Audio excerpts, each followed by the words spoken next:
Continue.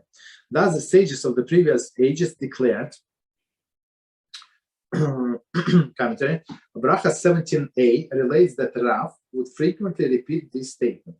Okay. So Rav said, in the world to come, there is neither eating, drinking, or sexual relations. Rather, the righteous will sit with their crown on their heads and delight in the radiance of the divine presence. Of course, if you go to Gemara, they explain it, and other commentators explain what does it mean, the righteous with the crown, what is the crown, and how they can point at the radiance, what is the radiance, what is divine presence, but it's not our topic today, right? So, but it's very interesting today. From that statement, it is clear that there is no body, for there is no eating and drinking. Okay, logically. Commentary. It is absurd to think that God would create a body equipped to perform the physical function, for example, digestion and reproduction, in an era where this function will be nullified, right? Like, so our bodies, HaShem created our bodies for purpose, for different purposes. All of the organs are needed for different purposes. So, but if there is no need, for example, for eating, so why would HaShem create a person with a stomach? Okay, maybe he can make him not hungry for all of these years, for many years, how long he's going to be Gan Eden. But what is the purpose to create him with the mouth if he does not need the mouth, right? So that's very interesting idea. One of the fundamental principles of faith that God does not create anything without a purpose. So if you see all of the insects, all of the materials in the world, anything, right? All of the bacteria, it's everything has its purpose. So HaShem would not create. So I mean, he's going from the logic perspective, right? It's actually also from Rambam, but from different book, right? So logic perspective. So HaShem would not create something in vain. Thus, if there will be no bodily function, there is no purpose for the physical body. You get it. Techaye Chamesim, chapter 4. Okay. So let me read the first sentence again. From that statement, it is clear that there is no body, for there is no eating or drinking. Okay, we said that. Consequently, the statement, the righteous seat, righteous seat in double quotes, must be interpreted metaphorically. There is righteous exist there without work or labor. So, I mean, beautiful explanation. So usually when people say, for example, somebody lost his job, right, and another person would ask him what he's doing, he's sitting home, right? Sitting home, what? I mean, he's not actually sitting home, but meaning that he's not working. Even in the commentary, even in the spiritual realms, the righteous will the righteous will proceed from strength to strength. As Psalms 84:8 states, and Moed Katan 29:8 relates, the righteous have no rest in this world and the world to come. So they always can go high and high. So in our morning class, Miktav Miliyahu, we learn sometimes that whatever person learns in this world, right, it's going to and when, for example, he did not understand. Okay, he tried, but personally, I have a rule 7 times. So I read 7 times. If I don't understand, so I leave it aside. Of course, I ask the question, but if sometimes the question is so difficult, so it's total disrespect, like waste somebody's time, because many times it's not so important, right? Right. So I'm saying that 1 second. But if you learn wherever you learn and you did not understand, right? So in the next world, you would be given opportunity to learn that topics, whatever that subjects in depth. and for this learning, a person is going to get reward, right? But you have to come with with your luggage from here that you try to learn, okay, wherever you learn. So you're going to get all of the answer to your questions. Business HaShem. Okay, so that's why Rabbi Dessler Zatzal said that that's why it said the righteous people have no rest in this world and the world to come. So in this world we understand, but why in the world to come? Okay, that's the explanation. At least one of the explanations. Nevertheless, that spiritual progress will not be accompanied by any physical effort or struggle. Okay. So here to accomplish anything, you like even spiritual. Okay, you have to you want to learn Torah. You have to sit. You have to stand. You have to do something, right? And you have to invest your physical strength, even in sitting. Okay, sitting straight and keeping your eyes open. And it's hot, it's cold, it's this, it's humid, it's not humid, this and that. So I mean, you invest your physical strength for sure. Okay. So continue. It was number 20. 1 second. Continue. Similarly, the phrase "their crown on their heads," so also a double quote, right, is also a metaphor implying that they will possess a knowledge that they grasp.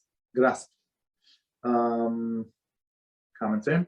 So crown is a knowledge that they grasp, right? It's case of Torah, right? The crown of the Torah.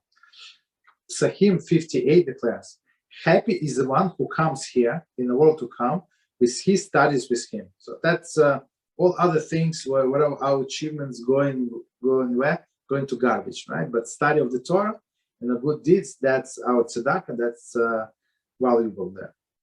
The commentaries explain that in the world to come, the soul will renew the same Torah knowledge, exactly, right? With which it was involved in the material world. So whatever that person did not cover in this world, at least superficially, right, he is not going to get the privilege to learn in the world to come. However, in the material world, it would appreciate the concept in the physical terms. While in the world to come, it will appreciate this spiritual truth that motivates those concepts. Okay, very interesting idea. So you see, as I said, what Rabbi Dessler Zatzal said, it's one of the aspects, right? But here is a different one, a little different. Right. So when we hear, we understand things only on our physical level. Right, because that's physicality. That's all we know, right? So spiritual things, of course, our rabbis try to explain on a parable. It was a king; he has a son, he has a daughter, stuff like that. Okay, so we try to understand. But in the world to come, Gan Eden, I want to be specific. In Gan Eden, when there is no physicality, no physical barriers, only spirituality, only spiritual exists. So a person can understand the same concept on a much higher level, on the spiritual level. Spiritual is higher. See also Rambam's introduction to the 10th chapter of Sanhedrin and the notes to the following Halachah. Okay. So let's see. So let me read the whole sentence. Similarly, the phrase their crowns or their heads is also a metaphor, implying that they will possess the knowledge that they grasp, which allowed them to merit the life in the world to come. Commentary. Chapter 9, Halachah 1, so it's next chapter, relates the portion on the world to come. A person merits determined by greatness of the person's deeds and abundance of his knowledge. Greatness of the person's deed and abundance of the knowledge. I'm not sure why they not included tzedakah, but okay. At least, okay, so 2 out of 3, right? Greatness of person's deeds. Deeds meaning chesed. I guess tzedakah could be in this category, right? It should not be a separate category. So whether you did kindness to another Jew by money, right? So the person is out of job, God forbid they lost a father, right? Nine children, so you're trying to help them a little, right? Or you buy them grocery, whatever you do, doesn't matter, right? Or you give them money, so it doesn't matter. It's greatness, this, and abundance, and abundance of His kind knowledge. Okay. Continue. In a similar usage of this metaphor is employed by Shlomo in Song of Psalm 3:11. The crown with which the mother crowned him. Okay, what does it mean? Shirashim Rabbah, so it's medrash on Shirashim, Song of Psalm 3:11, quotes Rabbi Hanania bar Yitzchak. Hanina, I'm sorry, no, that's not. Rabbi Hanina bar Yitzchak. We have reviewed the entire Torah and have not found a record of Bathsheba making a crown for her son. So that's a very strong statement. This rabbi say, I mean, they knew the whole Torah, but just in case they forgot something, they reviewed the entire Torah and said we don't know. But Bathsheba is the mother of Shlomo HaMelech.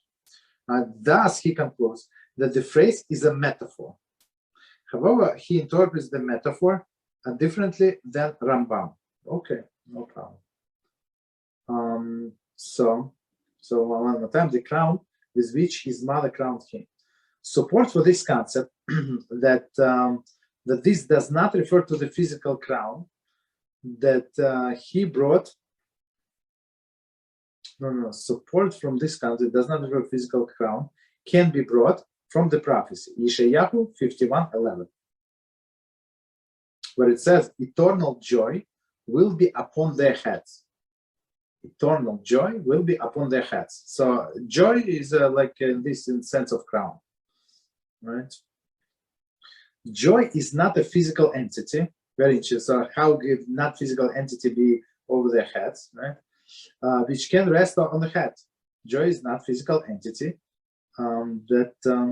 which can rest on his head. Similarly, the expression crown used by the sages refer to the spiritual concept knowledge.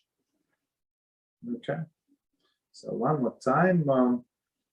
Similarly, the expression crown in double quotes, used by the sages refer to the spiritual concept knowledge. That's the crown. Commentary. Knowledge is the most exalted of our potentials, and thus can be viewed as a crown of our personality. So knowledge is a crown of our personality. Very interesting. Of course, knowledge of the Torah, not the knowledge of the baseball or other garbage or politics. Okay, continue. That is meant by the expression. What is meant by expression? Delight in the radiance of divine presence, that they will comprehend the truth of godliness, which they could not grasp while in a dark and humble body. Okay. So commentary. The physical nature of the body puts limits of our intelligence and prevents us from appreciating the true nature of godliness. See Hilchot Torah 110. I mean, those are all deep concepts, but but we must understand that we have limitations. So once person said, "No, I have to understand that," we know that he or she already a fool, 100%. Because many things, it's not that they're not true. It's not like we're stupid. No, we're not stupid. But our intellect is limited. So, and one example that we gave, that we discussed many times, what is chapter? I think it's previous in chapter 7, that HaShem is does not exist in spiritual, does not exist in a times and space, right? So how can you understand time and space when everything in this world is measured? Has a like definition size. Space means size, right? And time and everything is according to in a timely fashion. This is first event, second event, third event. So how can we understand it? But HaShem can't, because He's above time and above space. So how can we understand? We cannot, basically, but we have to accept it.